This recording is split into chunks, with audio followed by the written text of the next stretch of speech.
प्रयागराज हिंसा के मामले में मास्टरमाइंड जावेद पर कार्रवाई के बाद अब पुलिस अगले शुक्रवार को लेकर खासी सावधानी बरत रही है। सोशल मीडिया पर भी नजर रखी जा रही है। साथ ही धर्म गुरुओं से भी संवाद कायम करके हालात सामान्य बनाने की दिशा में कवायद की जा रही है। प्रयागराज के अटाला क्षेत्र में हुई हिंसा के छठे दिन बुधवार की सुबह एसएसपी और डीएम ने हिंसा वाले क्षेत्र का निरीक्षण कर मुआयना किया। इस दौरान स्थानीय लोगों से हालात को सामान्य बनाने को लेकर जरूरी सहयोग की अपील की गई। इसके साथ ही प्रयागराज हिंसा में मास्टरमाइंड मोहम्मद जावेद पर कार्रवाई के बाद पुलिस के निशाने पर उपद्रवियों के अलावा राजनीतिक पार्टियों के नेता भी आ गए हैं। पुलिस हिंसा का पॉलिटिकल नेक्सस तोड़ने में जुटी है।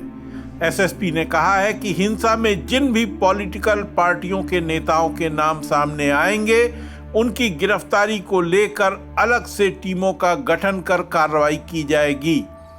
इस संबंध में छापेमारी की कार्रवाई भी शुरू कर दी गई है। उधर अटाला हिंसा के मास्टरमाइंड मोहम्मद जावेद के घर के भीतर से मिले आपत्तिजनक पर्चे को लेकर बड़ा खुलासा हुआ है।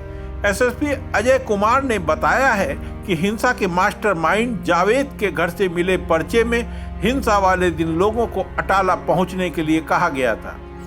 एसएसपी ने कहा कि पर्चा टाइप किया गया था, यानी पहले से प्लानिंग के तहत पूरी कार्रवाई कराई गई है। एसएसपी ने कहा है कि पर्चे को कब्जे में लेकर जांच पड़ताल जारी है। हिंसा मामले में जिन लोगों की भी संलिप्तता है उनकी वीडियो और सीसीटीवी फुटेज के आधार पर पुलिस शिनाख्त कर रही है और गिरफ्तारी को लेकर जरूरी कदम उठाए जा रहे हैं।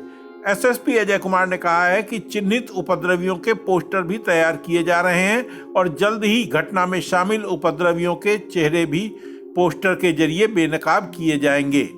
एक और खास बात, घटना में शामिल फरार अपराधी अगर समय से गिरफ्तार नहीं होते हैं तो उनके खिलाफ कोर्ट से वारंट जारी कराया जाएगा। इसके साथ ही कुर्की की प्रक्रिया को भी अपनाया जाएगा। घटना में शामिल सभी आरोपियों के खिलाफ सख्त से सख्त कार्रवाई की जाएगी। हिंसा और उपद्रव के दरमियान जो पुलिस के वाहन या फिर दूसरी गाड़ियां क्षतिग्रस्त हुई हैं उसकी भरपाई के लिए भी सूची तैयार करके एआरटीओ को दे दी गई है, जिसमें क्षतिग्रस्त वाहनों के नुकसान का आकलन किया जा रहा है। हिंसाग्रस्त क्षेत्र में पुलिस फोर्स की तैनाती में जो भी खर्चा आया है उसकी वसूली भी चिन्हित करके अपराधियों से की जाएगी। अभी तक 1 करोड़ रुपए सरकारी खर्च के आने का अनुमान है। इसका फिलहाल आकलन करके वसूल किया जाएगा।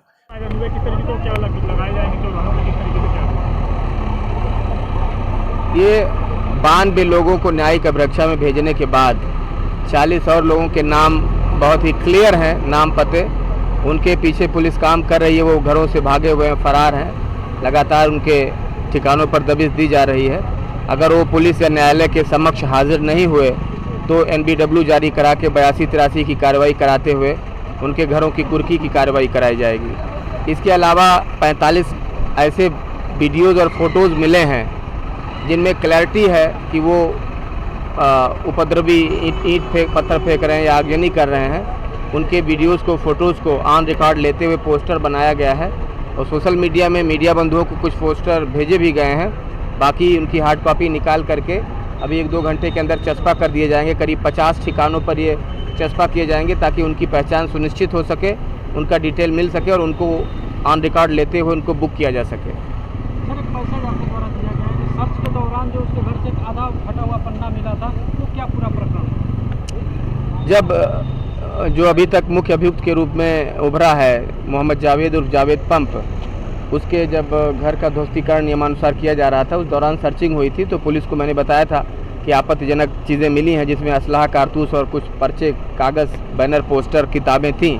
उसमें एक फटा हुआ पर्चा मिला है जो टाइप शुदा है और उसमें लिखा है कि 10 जून को जुम्मा के दिन अटाला पहुंचना है और वहां पे भीड़ लगानी है, एकत्र होना है और उसमें जो बाधक बनेगा, अड़चन बनेगा उस पर वार करना है, अदालत पे हमें भरोसा नहीं है। इस तरह की बातें उसमें लिखी हुई हैं और उसको सीज़ किया गया है, उसको विवेचना में शामिल किया जाएगा, तफ्तीश किया जाएगा ताकि सबूतों के साथ लिखा पढ़ी करते हुए आगे की कार्रवाई की जा सके। प्रयागराज से सैयद रजा की रिपोर्ट के साथ मैं रामकृष्ण वाजपेयी।